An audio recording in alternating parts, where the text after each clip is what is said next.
Hello, friends.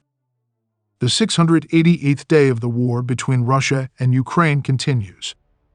According to the American Institute for the Study of War, Russian troops have recently made a number of video-confirmed advances. Firstly, southwest of Bakhmut, in the Yevhenii area. Also, Russian publics announced the seizure of a cemetery south of Avdiivka. Ukraine did not confirm this. Secondly, to the northeast of Novomikhailivka, southwest of Donetsk, where intense fighting began after the capture of Maryanka. Also, Russian troops carried out a confirmed offensive on the eastern bank of the Kherson region. Geo-referenced footage shows that the Russians have advanced southwest of Krinky, the Institute reported. The Ukrainian telegram channel Deep State, commenting on the situation in Krinky, writes that the Russians continue to attack with equipment, but it is successfully destroyed. Also, according to Deep State, the enemy is hunting for anything that can swim. Accordingly, in parallel with attempts to oust the defense forces from the bridgehead, attacks on our logistics continue. In the Avdiivka sector, according to Ukrainian telegram channels, the Russians resumed attempts to advance in Stepovy. In Avdiivka, the enemy concentrated on the attack south of the pumping station. Such a maneuver makes it possible to approach the Avdiivka coke plant from the east and will provide variability in assault operations in the future, writes Deep State. In the Novomikhailivka area, the Russians changed the direction of their attacking actions, reports the telegram channel of the 46th Brigade of the Ukrainian Armed Forces. According to them, in addition to the assaults in the south, the Russians changed the direction of their activity in the direction of Yevhenii in order to outflank the units of the Ukrainian army in Novomikhailivka or create conditions for movement to the flank of the Vuhledar group. Data are also being received about the advance of the Russians to the northeast of Novomikhailivka. Here the enemy is trying to surround the fortified area of Menagerie, which is marked with a blue circle. Ukraine, meanwhile, is actively building defensive lines.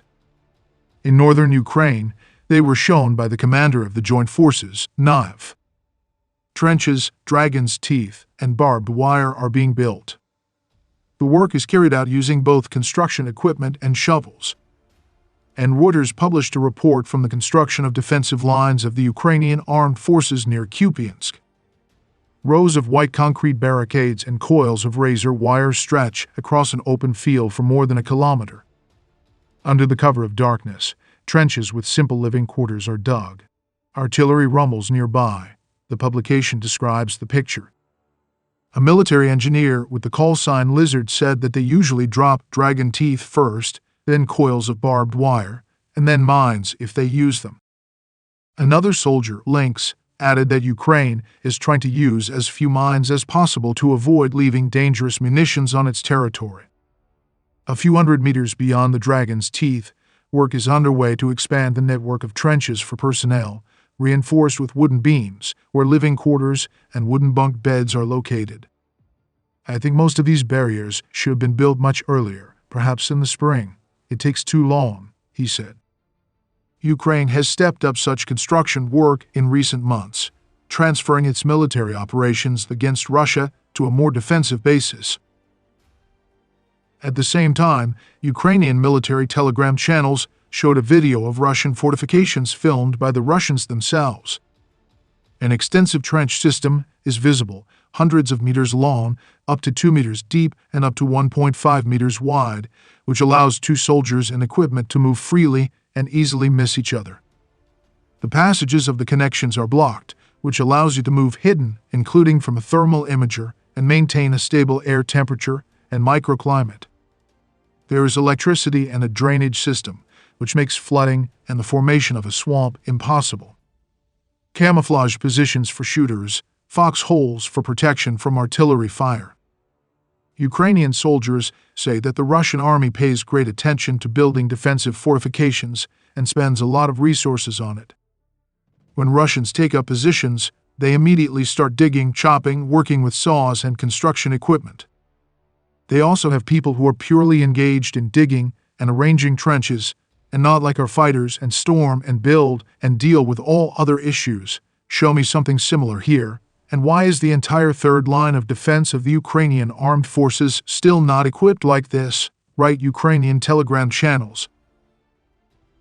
Deep State also commented on this video and said that in November we wrote that we had noticed an improvement in the preparation of engineering and fortification structures, but unfortunately the action was one time.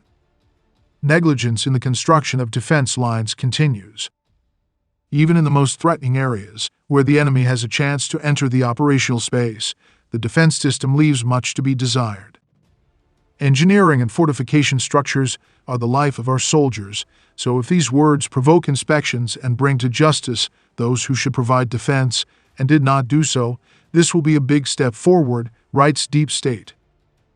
Yesterday, Zelensky, during a visit to Latvia, said that with the help of Western air defense systems, the Ukrainian armed forces shot down 12 Russian planes at a time and 26 helicopters in a day.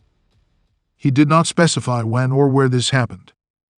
I note that the command of the Ukrainian army has not previously reported such large one-time losses of enemy aviation.